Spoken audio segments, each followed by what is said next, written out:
Jenazah si pemakai susuk. Kisah seram ni dikongsikan oleh seorang pemandi jenazah yang bernama Cik Yam, bukan nama sebenar. Hari tu Cik Yam ada menerima satu jenazah yang berumur lingkungan dalam 50-an. Tapi tak silap Cik Yam, dia pernah je tengok perempuan ni. Sebab waktu dia hidup, muka dia seolah-olah macam 30 tahun.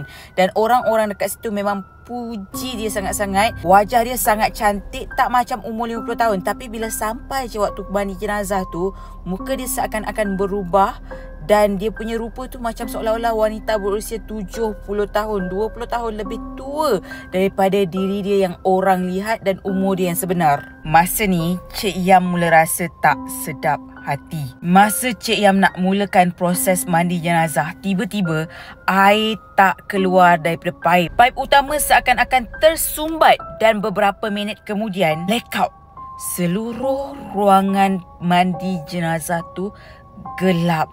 Cik Yam apa lagi, dia teruslah buka pintu belakang untuk dapatkan cahaya daripada luar. Tapi masa ni cuaca mula berubah daripada terang kepada ribut dan mendung, serta guruh di langit mula berbunyi. Angin makin kuat sampai pintu tu tertutup semula. Cik Yam baca beberapa potong ayat dan dia terus untuk mandi jenazah. Saat dia pegang jenazah tu, tiba-tiba dia rasa seolah-olah macam panas sangat badan jenazah ni. Dan lebih menyeramkan, bauan busuk mula memenuhi ruangan bilik. Apa yang lebih pelik, ada seorang wanita iaitu keluarga jenazah tu lalu dekat tempat mandi tu, dia terus dirasuk dan terus pingsan. Jadi orang-orang dekat situ teruslah panggil ustaz dan ustaz terus merukiahkan orang yang kena rasuk. Apa yang peliknya, bila ustaz start baca rukiah, kain kafan tu seolah-olah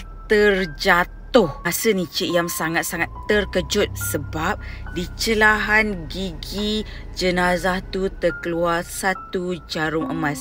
Cik Yam apa tunggu lagi? Dia terus panggil ustaz dan ustaz kata ini berpunca daripada susuk yang dipakai oleh arwah. Ustaz kata benda tu sebenarnya tak nak keluar, tapi bila roh dicabut daripada badan, susuk yang selama ni menjaga kecantikan si pemakai mula membusuk daripada dalam. Malam lepas pengemumian Cik Yam ni ada jugalah diganggu, di mana dia bermimpi si jenazah tu datang semula dan mengatakan pada Cik Yam seolah-olah macam jangan sentuh kecantikan aku. Ini yang diceritakan oleh Cik Yam, pengalaman mandikan jenazah si pemakai susuk. Kalau korang lagi kisah seram, jangan lupa follow for more. Bye korang, love you.